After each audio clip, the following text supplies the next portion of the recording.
Béni sois-tu, Seigneur, gloire à toi, Seigneur, pour ce jour merveilleux que tu nous donnes. Seigneur, tu nous fais la grâce de finir avec ce week-end et d'entrer dans une toute nouvelle semaine que tu nous offres par ta grâce. Nous te bénissons parce que tu es notre Dieu, nous te bénissons parce que tu es pour nous dans nos vies ce que nous découvrons dans ta parole que tu peux être dans la vie de quelqu'un. Voilà pourquoi nous croyons en toi. Nous voulons te remercier en ce merveilleux jour. Dans le précieux nom de Jésus-Christ, nous sommes rassemblés. Et nous sommes aussi rassemblés, connectés par ton esprit, afin que nous soyons affermis par ta parole. Roi de gloire, nous te bénissons, nous te magnifions, et nous avons besoin que ton esprit soit présent et qu'il prenne le contrôle de toutes choses maintenant.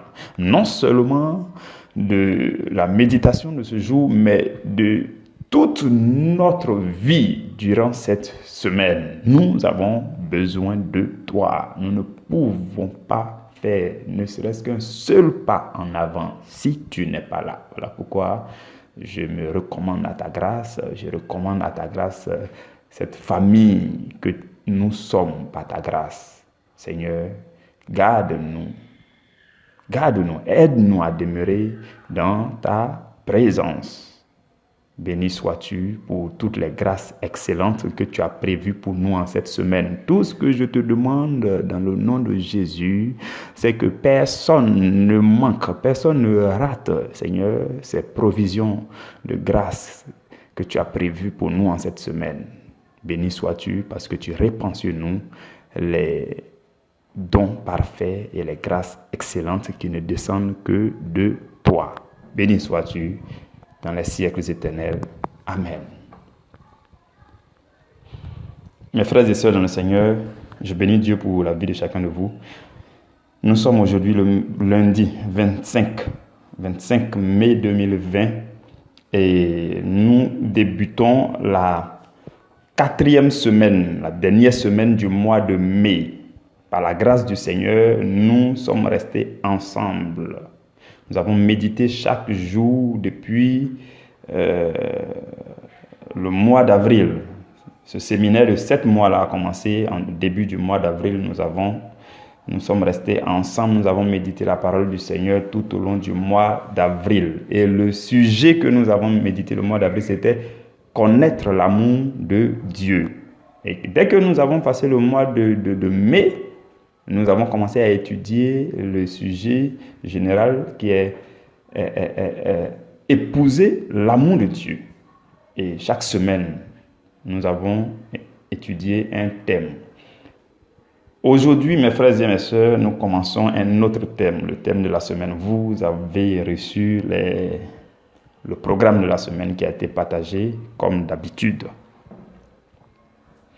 Frères et sœurs, avant de commencer, je voudrais vous suggérer quelque chose. Je voudrais donc que, ensemble, nous puissions observer un jour de jeûne. Cela est très important. Le Seigneur m'a dit, il est bon d'enseigner, mais il est tout aussi bon d'offrir des opportunités aux gens pour pratiquer ce qu'il leur est enseigné. On est là, on parle de jeûne, prière, méditation. Il faut vivre la vie de piété, de sanctification. La dernière fois même, on a eu à parler du fait qu'il faut marquer une pause pour faire son bilan personnel. Il faut prendre un temps de jeûne régulièrement et périodiquement pour pouvoir se ressourcer et repartir à nouveau. Donc toutes ces choses-là sont enseignées, c'est bien beau, mais il faut que l'opportunité soit offerte aux uns et aux autres pour se lancer dans la phase pratique. Voilà pourquoi je nous suggère un jour de jeûne. Donc le vendredi prochain, le vendredi 29, nous tous sur cette famille, priorité à l'évangile C, nous allons observer un jour de jeûne. Un jour de jeûne. c'est vraiment optionnel. Chacun, en fonction des capacités de chacun, si tu peux jeûner, tu te joins à nous. Il y aura un programme de prière, on va faire peut-être des UDP, on va faire... Ça sera bien préparé. Vous allez vivre une belle journée de jeûne. On va s'assurer que tout soit fait pour qu'il y ait une connexion avec le Seigneur et que chacun de nous ressorte de ce jeûne-là affermi, puisque c'est la fin du mois de mai. Donc, il y a lieu de marquer une petite pause en tant que chrétien, et pause de Jésus, marquer une petite pause avant de rentrer dans le mois de juin pour dire à Dieu, Seigneur, voici. On met les cartes sur la table, on essaie d'échanger avec le Seigneur. Le Seigneur nous remplit de force et on va de nouveau. Et je suggère même qu'il en soit ainsi chaque mois. C'est-à-dire le dernier vendredi de chaque mois, nous allons jeûner. C'est déjà ce qui se passe sur le groupe Priorité à l'Évangile B. Vous êtes au courant de ce groupe-là, la plupart. Donc le groupe Priorité à l'Évangile B regroupe tous ceux-là qui ont décidé de s'approcher de moi pour recevoir des enseignements un peu plus spécifiques, pour que je réponde à leurs questions d'incompréhension. Nous échangeons là-bas dans le Saint-Esprit. Le Saint-Esprit nous éclaire. Il y a des enseignements plus spécifiques et plus profonds, qu'on ne donne pas à tout le monde. Vous voyez, Jésus prenait ses disciples à côté et puis il leur donnait des enseignements particuliers. Et puis ils avaient des questions particulières aussi qu'ils posaient au Seigneur pour dire, mais pourquoi? Vous voyez. Et à chaque fois que Jésus enseignait des paraboles, Jésus les prenait à côté pour leur expliquer. Et eux-mêmes, ils demandaient à Jésus, mais pourquoi d'autres ne comprennent pas tout? Donc, en fait, de la même façon, dans une communauté, dans un groupe de prière, il faut qu'il y ait des gens qui se prononcent. Parce que tous ceux qui sont sur le groupe Priorité à l'Évangile B, lorsque j'avais parlé de cela, j'avais donné 1 mois à tout le monde pour que chacun se manifeste. Ceux qui se sont manifestés, c'est ceux-là qui se sont retrouvés sur le groupe Priorité à l'Évangile B. Et nous avons fermé la liste pour un moment, le temps que cette première promotion soit formée dans le Seigneur. Et de leur côté aussi, il y a des enseignements spécifiques. Sur le groupe B, là, il y a des enseignements spécifiques que je leur donne. Il y a un séminaire aussi qui est en cours là-bas, avec ils posent des questions complexes et le Seigneur nous donne des réponses en échange là-bas. C'est une famille, voilà. Je l'avais expliqué, je vais pas revenir dessus. Donc, ceux de Priorité à l'Évangile B, là-bas, on jeûne déjà 3 jours chaque mois. Donc, cette semaine, nous allons jeûner mercredi, jeudi et vendredi. Donc, vendredi, tous ceux qui sont sur le groupe Priorité à l'Évangile C se joignent à tous ceux qui jeûnaient déjà et on termine le jeûne. Je rappelle que ceux qui sont sur le groupe Priorité à l'Évangile B, c'est ceux-là qui sont censés diriger, les leaders, vous voyez souvent, c'est eux qui envoient les messages de bienvenue, les messages pour partager le programme, voilà, c'est ceux-là. Voilà, c'est comme ça que le Seigneur est en train de faire. À un moment donné, on va encore ouvrir la liste pour qu'une deuxième vague fasse son entrée dans le groupe Priorité à l'Évangile B. C'est comme ça qu'on a décidé d'avancer dans le Seigneur. Et donc, ce que je nous suggère, c'est que chaque mois, on puisse jeûner. Lorsque le groupe Priorité à l'Évangile B fait ses 3 jours de jeûne, le 3e jour, tous les autres membres se joignent à nous pour qu'on puisse faire 1 jour de jeûne, le dernier jour.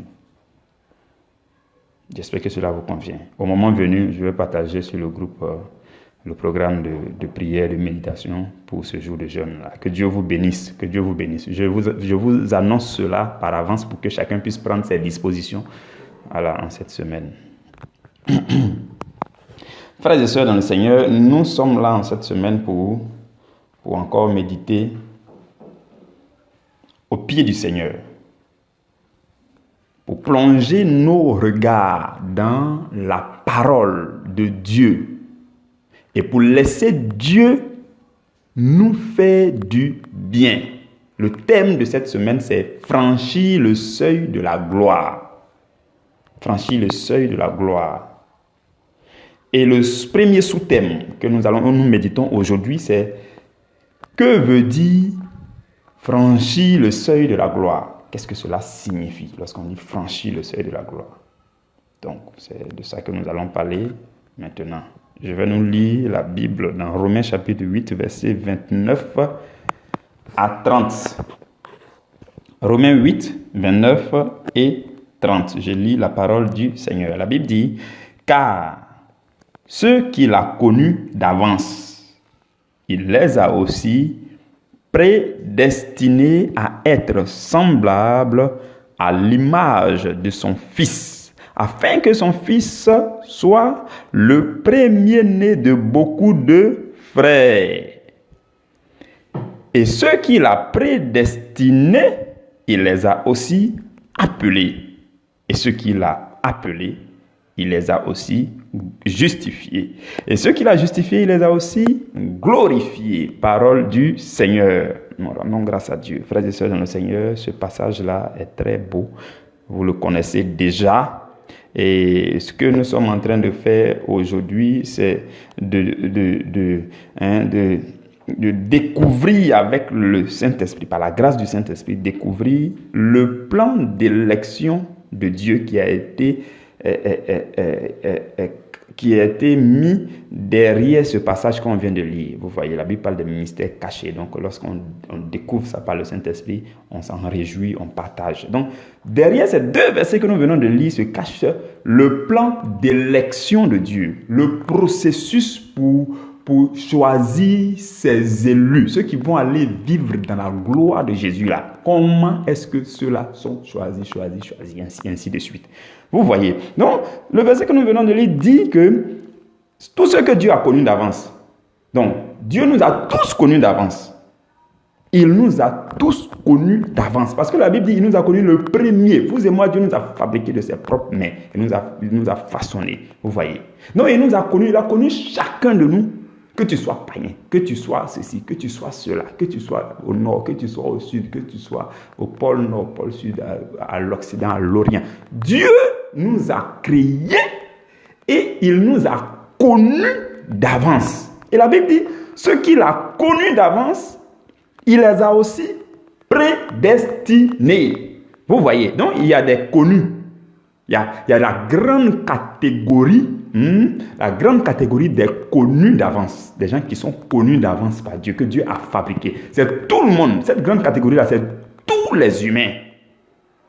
Et par la suite, la Bible dit, il les a aussi prédestinés. Vous voyez, quand vous lisez le mot aussi à chaque fois, là, comprenez que ça veut dire qu'au fur et à mesure qu'on avance,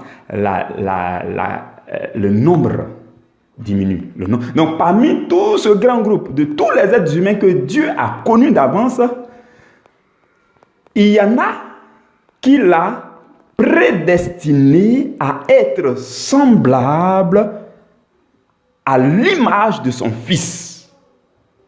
Donc, ça veut dire que dans la grande catégorie des connus d'avance, là, il y en a qui ne sont pas prédestinés. J'en avais parlé dans un enseignement, je ne sais plus c'était quand. Tous ceux qui naissent d'une femme, qui ont la grâce de commencer l'enfance, de grandir, ceux-là sont tous des prédestinés. Il arrive que par incident, une femme enceinte n'arrive pas à mettre le bébé au monde. Souvent même c'est par l'erreur des gens ou bien par les ruses de Satan qui malmènent les gens, les histoires d'avortement, tout ça. Donc ça fait que tout le monde, tout ce que Dieu a connu d'avance là, ce n'est pas eux tous qui arrivent à naître, à voir le jour. Et donc, ça fait qu'il y en a déjà qui restent, parmi tous ceux qui sont connus d'avance, ce n'est pas tous ceux-là qui sont prédestinés à être semblables à Christ. Parce que ceux qui sont prédestinés à être semblables à Christ, c'est ceux-là qui sont nés et qui sont en train de grandir, qui sont encore en vie. Tous ceux qui sont encore en vie. À l'instant où je vous parle, tout être humain qui est en vie sur cette terre est prédestiné par Dieu à être semblable à l'image de Jésus. Voici la prédestination. Tous ceux qui vivent. Maintenant, ceux qui sont restés en cours de chemin dans le ventre de leur mère, puis n'ont pas pu naître et tout ça, et puis n'ont pas pu vivre, ou bien tous ceux qui sont déjà morts, ceux-là sortent de la grande catégorie. Vous comprenez? Par la suite, la Bible dit quoi? La Bible dit que ceux-là qu'il a prédestinés, il les a aussi appelés. Donc Dieu maintenant, qui a envoyé son Fils Jésus-Christ pour annoncer la bonne nouvelle, à travers cette bonne nouvelle, Dieu va appeler. Cette bonne nouvelle est venue pour toutes les nations, pour tous ceux qui vivent et qui peuvent entendre parler de Jésus. Tous ceux-là sont appelés. Mais avant l'étape de appeler, il y a l'étape de convier. Voilà, parce que c'est Dieu qui appelle. Je veux que vous puissiez faire la différence. C'est Dieu qui appelle, c'est l'évangile qui appelle, c'est la parole de Dieu qui appelle. Mais avant que quelqu'un entende la parole de Dieu, il faut aller le convier. Vous voyez, quand vous lisez Luc chapitre 14, la Bible parle des noces qui ont été organisées et que les serviteurs sont allés inviter, convoquer les gens du peuple pour dire venez, venez. C'est ce qui se passe lors de l'évangélisation, mais quand vous invitez un non-croyant à l'église, vous êtes en train de faire quoi? Vous le conviez à l'église. Maintenant, si il accepte de venir, parce que ce n'est pas tous les conviés qui acceptent de venir. Donc, les conviés qui acceptent de venir là, c'est ces conviés-là qui entendent parler de la bonne nouvelle en vue d'accepter la bonne nouvelle. Donc, il y a les serviteurs de Dieu, les évangélistes vont se promener pour aller convier. Les serviteurs vont aller convier toute la multitude de tous ceux qui sont encore vivants là. Ils vont aller les convier dans la maison du Seigneur afin que, rassemblés, Dieu puisse les appeler, Dieu puisse adresser à leur cœur un appel particulier qui est contenu dans un message, dans une prédication, dans un enseignement. C'est ce qui se passe. Et quand ils sont rassemblés maintenant, on dit ils ont été conviés. Donc quand ils sont conviés maintenant et qu'ils sont là et que le message de l'évangile passe, tous ceux qui sont intéressés et qui acceptent Jésus, qui donnent leur cœur à Jésus, c'est ceux-là qu'on appelle les appelés. Donc Dieu les a appelés. Ils ont entendu l'appel de Dieu dans leur cœur. La bonne nouvelle de Jésus les a touchés. Ils ont décidé de venir à Jésus. Donc ils font partie du groupe des appelés. Donc vous voyez que progressivement, le nombre diminue. Donc, les appelés là, la Bible dit que, voilà pourquoi mes frères et mes sœurs, tout le monde est appelé. Ça je le dis très souvent. Je dis tout le monde, dès que tu deviens chrétien, que tu crois en Jésus, tu es appelé. Ce n'est pas une histoire de dire non, tel est appelé, non, moi je n'ai pas d'appel sur ma vie, non, l'autre a l'appel. Nous tous, on a un appel sur nos vies. Chacun est appelé à faire quelque chose dans le corps du Christ. De la même façon que chaque membre de votre corps là a un appel. Chaque membre a un rôle. Vous prenez le doigt, il a son rôle. Vous prenez même le cheveu, il a son rôle. Prenez l'ongle a son rôle. Si vous prenez quoi que ce soit sur votre corps, le plus petit membre a son rôle dans votre corps. De la même façon, dès que vous êtes dans le corps du Christ, vous avez un rôle. Vous êtes appelé à jouer ce rôle. Voilà pourquoi il dit tout le monde est appelé. Donc parmi tous ceux qui sont appelés maintenant, la Bible dit par la suite et ceux qu'il a appelés, il les a aussi justifiés. Justifier, ça veut dire quoi? Ça veut dire que Dieu les a aidés à devenir justes. Dieu les a aidés à se sanctifier. Voilà pourquoi le fait de vivre une vie de sanctification, c'est l'aide de Dieu, c'est la grâce de Dieu. Vivre une vie de sanctification n'est pas de nos propres forces. Mais lorsqu'on se soumet à Dieu, qu'on obéit à Dieu, Dieu nous aide à vivre une vie de sanctification. Et alors on dit, ceux qu'il a appelés, il les a aussi justifiés. Donc, ce n'est pas tous ceux qui vont à l'église pour entendre l'évangile de Dieu, pour entendre l'appel de Dieu, pour venir à Jésus là. Ce n'est pas tous ceux-là qui acceptent de vivre une vie de sanctification. Vous êtes d'accord avec moi, mes frères et mes sœurs? Ce n'est pas tous ceux-là qui acceptent de vivre une vie de... On est nombreux à être chrétiens, mais ce n'est pas tout le monde qui obéit à la parole de Dieu pour dire je veux vivre une vie de sanctification, je veux faire ceci, je veux faire ceci. Donc, parmi tous ceux-là qui sont appelés, tous ceux à qui le message de la bonne nouvelle a été adressé et qui sont venus à Jésus là, parmi eux, il y en a qui se laissent par obéissance au Saint-Esprit, qui se laissent sanctifier par Dieu. Vous comprenez, mes frères et mes sœurs? C'est cela. Et par la suite, la Bible va dire, c'est ceux qu'il a justifiés là, c'est ceux-là qu'il glorifie.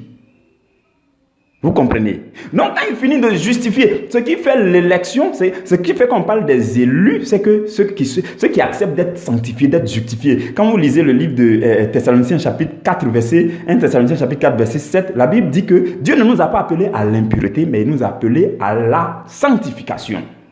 Et même 2 Timothée 2, verset 21, va nous dire qu'il faut que nous soyons propres, sanctifiés, purifiés, comme un vase d'honneur. Donc vous voyez, c'est ce travail-là que le chrétien fait jusqu'à ce qu'il soit déclaré juste. Vous comprenez? Et alors on dit qu'il fait partie des élus. Et ce sont les élus qui sont glorifiés. Donc ceux qu'il a justifiés, il les a aussi glorifiés. Vous comprenez, mes frères et mes sœurs? Donc, je nous explique tout ça pour nous dire que c'est un programme, c'est un dessein, un plan de Dieu, le plan d'élection. Dans ce plan d'élection, c'est étape par étape. La partie qui nous intéresse ici, l'intervalle qui nous intéresse ici, c'est l'intervalle de ceux-là qui ont entendu l'appel de Dieu dans leur cœur, qui répondent à l'appel, qui se sanctifient, qui en vue d'être justifiés, tout ça, et ensuite Dieu les glorifie. Donc, quand tu acceptes d'être sanctifié, nous avons parlé d'épouse. Ensuite, nous avons parlé d'épouse mature. Vous voyez, quand vous travaillez pour être une épouse mature, vous êtes dans le processus de sanctification. Sanctification, pour que Dieu vous déclare juste. Et c'est là que on peut parler de gloire. C'est là que Dieu peut vous glorifier. Glorifier, là, ce n'est pas au ciel. Ce n'est pas au ciel seulement. Ça commence sur la terre. Dieu peut te glorifier sur la terre. C'est-à-dire que à travers toi, là, les gens donnent gloire à Dieu. Il fait tout pour que c'est-à-dire que sa gloire se répande sur ta vie, pour que tu sois un témoignage époustouflant pour les gens et pour que beaucoup lui donnent gloire. C'est ça qu'on appelle glorifier. Vous comprenez? Non, l'étape qui nous intéresse quand on parle de franchir le seuil de la gloire, c'est ça. Tous ceux qui acceptent de vivre une vie de sanctification, qui acceptent d'être une épouse mature, ceux-là, à un moment donné, ils franchissent le seuil de la gloire. Vous vous souvenez, on a parlé de épouse mature la semaine dernière. Et au début de ce séminaire-là, je nous avais donné une image et je nous ai dit de garder ça à l'esprit et qu'à chaque fois, on allait rappeler. Il en va de même pour cette image-là. On avait dit que lorsqu'on considère le mariage entre un homme et une femme, le fait de se marier, c'est une étape qui est très différente du fait de s'épouser. Et on a dit que quand on se marie et qu'on commence à vivre ensemble, à se découvrir, c'est quand on s'accepte et que malgré tout, on continue de s'accepter, de vivre ensemble, quand on passe le seuil de non-retour. Vous vous souvenez, on a parlé du seuil de non-retour. Le seuil de non-retour, là, c'est où quand tu as franchi cette limite-là, personne ne peut venir dire il faut devenir païen ou bien il faut reculer et puis tu vas accepter. Non, tu es en Jésus. Toi, vraiment, tu es convaincu que Jésus, c'est ton Dieu. Tu es en Jésus, tu marches avec lui, tu fais tout avec lui. Tu as franchi le seuil de non-retour. Maintenant, quand tu as franchi ça aussi, tu deviens épouse mature. Tu continues de travailler pour devenir épouse mature parce que tu as épousé Jésus. Donc, tu continues de travailler pour devenir épouse mature. Quand tu continues, tu passes aussi le seuil que j'appelle le seuil de la gloire. Le seuil de la gloire, là, c'est quand tu finis de faire tout ce qu'il faut faire, enfin le maximum, je ne connais pas à quel degré, je ne sais pas. Mais quand tu fais fréquemment tout ce qu'une épouse mature doit faire, comme nous l'avons enseigné toute la semaine dernière, tout ce qu'une épouse mature doit faire, quand tu fais constamment, alors tu passes le seuil de la gloire. C'est la même chose. Quand tu te lances dans une vie de sanctification, auparavant tu faisais partie des connus de Dieu. Après tu es rentré dans la catégorie de ceux qui sont prédestinés parce que tu continues de vivre. Ensuite tu es rentré dans la catégorie de ceux qui sont appelés. Ceux qui sont appelés. Et tu as accepté l'appel de Dieu. Tu vis selon Dieu, tu obéis à Dieu, tu lis la parole. Enfin, vous comprenez, quand tu fais ça. Et quand Dieu te justifie, quand tu travailles à ta sanctification, tu travailles, et Dieu te justifie, alors il te glorifie. On dit que tu as passé aussi le seuil de la gloire. C'est la même chose. Donc, ce qui fait qu'on passe le seuil de la gloire, c'est-à-dire on passe d'abord le seuil de non-retour où on est convaincu qu'on est en Jésus. Là, je ne peux plus retourner en arrière. Mais comment faire pour vivre la gloire de Dieu sur la terre? Parce qu'il y a beaucoup de chrétiens qui ont passé le seuil de non-retour, mais qui ne peuvent pas expérimenter la gloire de Dieu dans leur vie. Ça aussi, c'est triste. Il y a beaucoup qui restent dans cet intervalle-là. On avait dit que c'était triste. Attendez, je nous récapitule rapidement. On avait dit qu'après l'étape de mariage, c'est où Jésus lui-même nous a déjà épousés. On est venu à Jésus. Par abus de langage, on a dit, on a accepté Jésus, on est né de nouveau. Donc on est né de nouveau, on est venu à Jésus. Donc on est marié à Jésus. Jésus nous a épousés complètement parce qu'il a fait ce qu'il fallait faire pour nous épouser. Il a donné son corps en sacrifice, il a laissé sa parole, il nous a purifiés par l'eau de baptême, tout ça. On est né de nouveau. Jésus nous a mariés, il nous a épousés. Nous, on l'a marié, mais on ne l'a pas encore épousé. On travaille. Dans la prochaine étape, on travaille. Quand on continue, on passe le seuil de non-retour. Le seuil de non-retour, là, ça veut dire que le divorce n'est plus possible. Quand tu dépasses ça, le divorce n'est plus possible. Donc, tu as épousé Jésus. On dit que tu as épousé Jésus. Donc, auparavant, tu l'avais marié, et tu as travaillé, tu l'as découvert, tu l'as découvert, tu l'as accepté, tu connais maintenant ses exigences, les difficultés liées, les versets les plus coriaces, tout ça, tu vois, tout ça, et tu as accepté le maximum. On dit que tu passes le seuil de non-retour.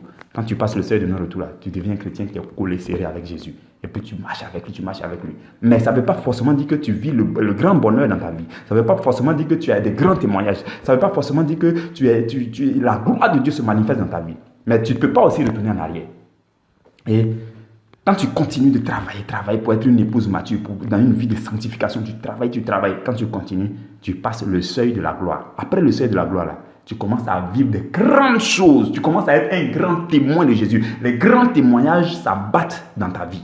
C'est comme ça. Donc, ce que je voulais dire, c'est que entre l'étape où on se marie là, et puis l'étape où on s'épouse, ceux qui ne parviennent pas à s'épouser, c'est eux là qui divorcent.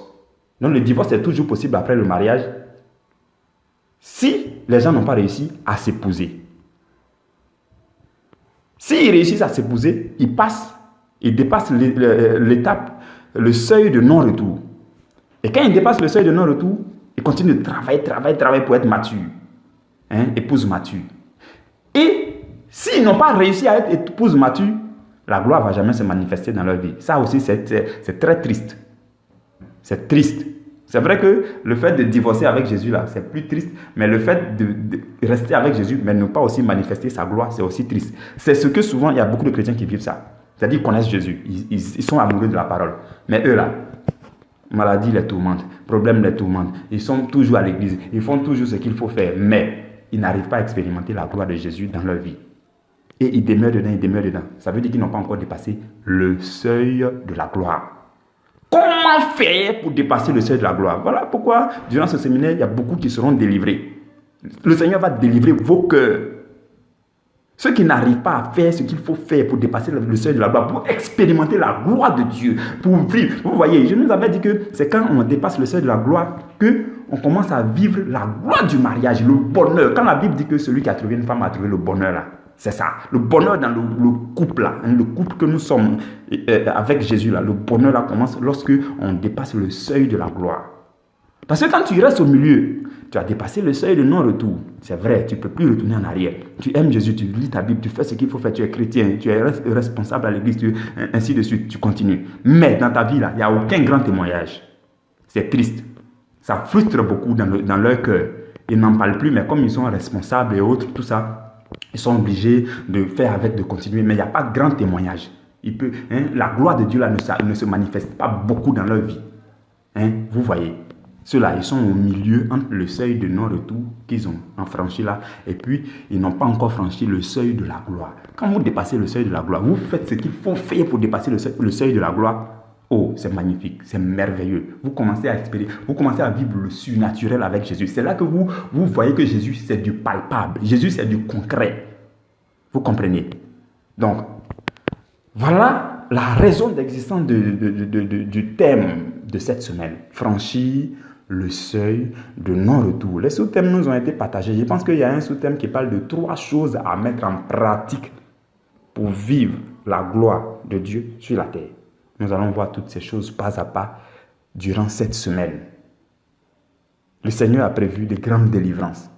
Il y a des gens qui seront délivrés sans qu'ils s'en rendent compte. Ce n'est pas comme si tu as crié « Waouh » et puis des mots vont sortir. Non, ton cœur là va se délivrer. Ça veut dire que la paix de Jésus va descendre dans ton cœur comme ça. Au fur et à mesure qu'on enseigne durant ce séminaire de l'amour divin là, ton cœur va recevoir quelque chose. Tu vas recevoir un soin spirituel. Dieu va s'occuper de ton cœur. Il va enlever les impuretés. Il va faire ton soin. Il va faire les ponctions. On dit quoi là? Il va faire les ponctions. Il va enlever les impuretés. Il va enlever l'eau sale que Satan a mis spirituellement dans ton cœur, la rancune, la haine, l'amertume, les blessures, tout ça, Dieu va enlever calmement, calmement, calmement. Et quand tu vas pratiquer tout ce qui est enseigné ici, tout ce que le Saint-Esprit dans sa grâce nous communique ici, quand tu vas appliquer à ta vie, je te dis, tu seras un grand témoins. Tu auras de grands témoignages à brandir pour dire le Dieu que je sers là, il est un Dieu de gloire. Parce que je vis la gloire avec lui. Parce que je suis son épouse et il m'a épousé et je l'ai épousé et nous vivons le bonheur du mariage. Et quand tout cela va t'arriver, ça sera pour la gloire de Dieu. Les gens vont voir, ils vont se convertir. Les gens vont voir, ils vont glorifier Dieu. C'est cela l'objectif, mes frères et mes sœurs. Restons connectés en cette semaine. Des gens que vous connaissez, que vous voulez inviter, vous écoutez un enseignement, vous-même après avoir écouté, vous le partagez. Vous essayez, l'enseignement qui vous a plus touché là. Vous finissez d'écouter d'abord, vous partagez autour de vous.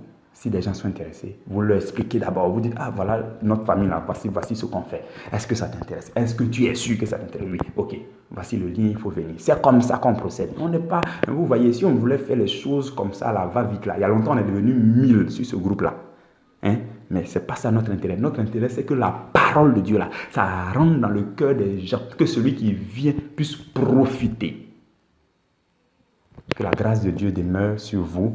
Je bénis Dieu vraiment pour cette semaine de gloire qui s'ouvre devant nous. Je lui donne toute la gloire. Et je nous recommande à sa grâce. Demeurer dans la joie du Seigneur. La joie, là, mes frères et mes soeurs, c'est la joie qui produit la force dans les os. Il y a des gens qui se sentent beaucoup fatigués. C'est parce qu'ils n'ont pas appris à être joyeux. Quand vous êtes joyeux, là, il y a une force spirituelle qui se propage dans vos membres et vous êtes toujours motivé à faire ce que vous avez à faire. Mais par manque de joie, les gens sont tristes, les gens sont affaiblis. Maintenant, qu'est-ce qui peut causer la joie? C'est l'espérance. L'espérance de la vie éternelle. L'espérance de la gloire que nous devons vivre avec Jésus. La Bible dit, Christ en nous, l'espérance de la gloire. Donc, les bonnes choses que Dieu nous promet dans sa parole, là, ne serait-ce qu'à penser à ça, ça vous donne la joie dans le cœur. Et cette joie-là fait que la force se dégage dans vos membres et vous êtes infatigable. C'est comme ça. Que la grâce de Dieu demeure sur vous au nom de Jésus. Nous nous retrouvons demain à la première heure. Amen.